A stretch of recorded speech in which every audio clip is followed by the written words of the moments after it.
but provided indispensable input to the master plan process. And now I would like to introduce Russ Friedrich to discuss infrastructure. Russ.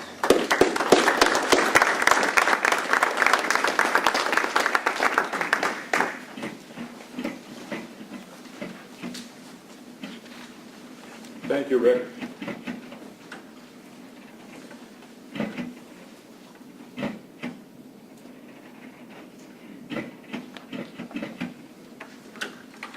Infrastructure, a combination of streets, highways, sidewalks, and bike paths. This may have been the most notable topic of the master plan when we started. What do I mean by that?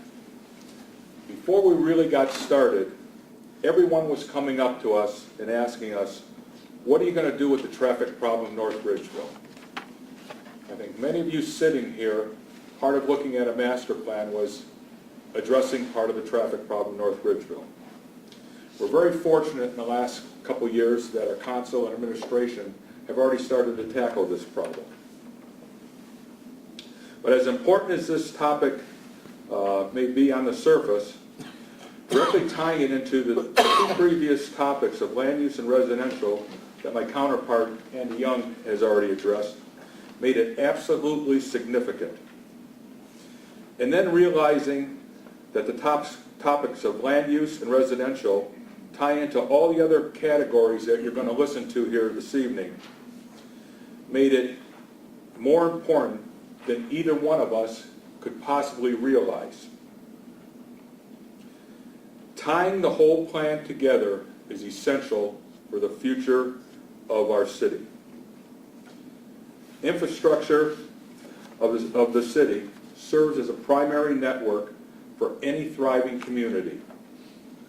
A well-planned out vision of a combination of streets, highways, sidewalks, bike paths are areas and will be areas that will require constant attention and upkeep to properly accommodate the transportation needs of the community now and into the future.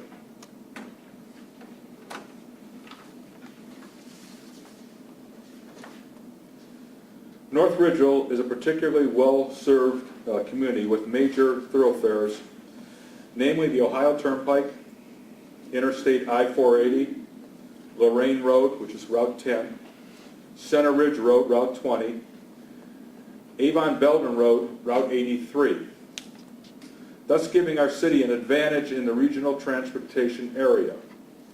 But this advantage comes with responsibility and extra transportation needs that it creates for a community.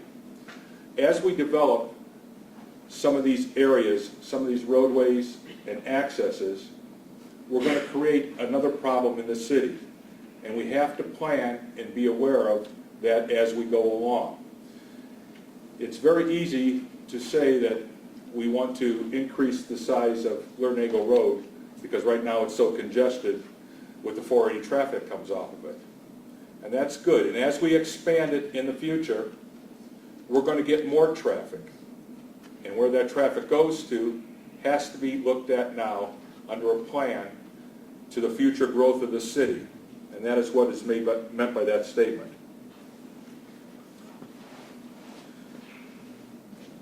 The suggestions of the master plan are many, which we hope helps lay a pathway for the future of the city and the guidance through suggestions for future city councils and administrations to follow. Here are just a few that I'm going to show you. Oops. This was the first group that we had started with, but it's a group of over 20 areas of transportation that we looked at. In looking at some of the transportation pathways, we looked at traffic lighting, changing intersections, putting exchanges in on roadways. When you look at the master plan, you're going to find quite a list of things that are there. With with that, I'd like to introduce Marilyn Scrow, who will be talking about open space and recreation.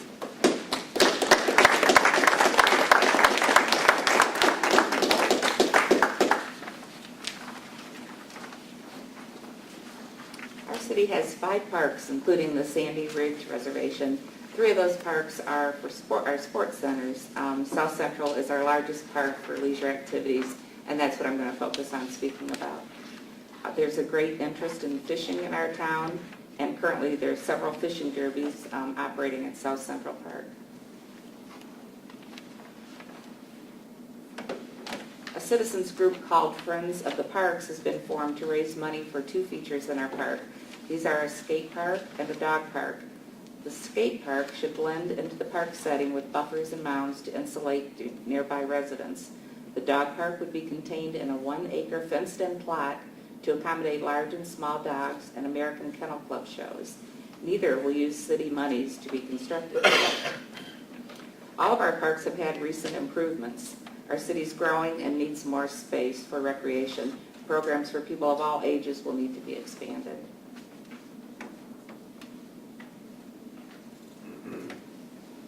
A community center has been suggested that could include an indoor swimming pool and other sports areas, meeting and party rooms for rental or exhibitions, youth and senior programs.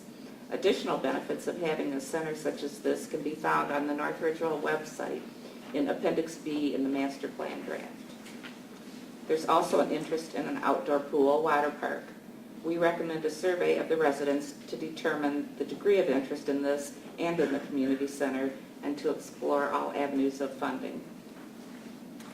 All of these plans require space, and the Master Plan Committee recommends that the city purchase any available land to expand South Central Park to accommodate this growing community. And now Amy Haven will join me to speak on unique community identity.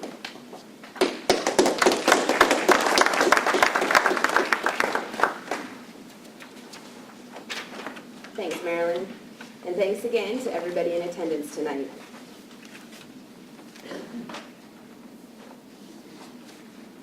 In comparison with the rest of Northeast Ohio's metro area, North Ridgeville has a unique character. Our city is relatively young with a median age of 39.6 years. Over 50% of the population over age 25 has some college education, outpacing Lorain County as a whole. North Ridgeville is the fastest growing city in the greater Cleveland metro area and is the 3rd largest city in Lorain County. According to the 2007 census, North Ridgeville has a population of 27,000 plus, with an increase of 25% from 2000 to 2007. We're spacious. North Ridgeville consists of 23.5 square miles and has the largest land area in Lorain County.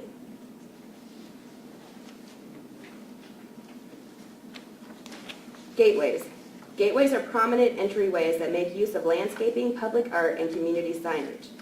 Basically, gateways are the welcome mat to our community. Our gateways should be constructed of faux brick columns with limestone bases and caps to reflect the Western Reserve historical heritage style. Each gateway should tastefully incorporate a 2-sided sign, including founded in 1810 to celebrate the bicentennial. Each gateway should include environmentally friendly green lighting for the sign, example solar-powered or LED lights. Gateways may incorporate special paving or plant materials and should be adopted by other community organizations for the landscaping and maintenance. And this is an example picture of a brick gateway in Orange Village on Harvard Road.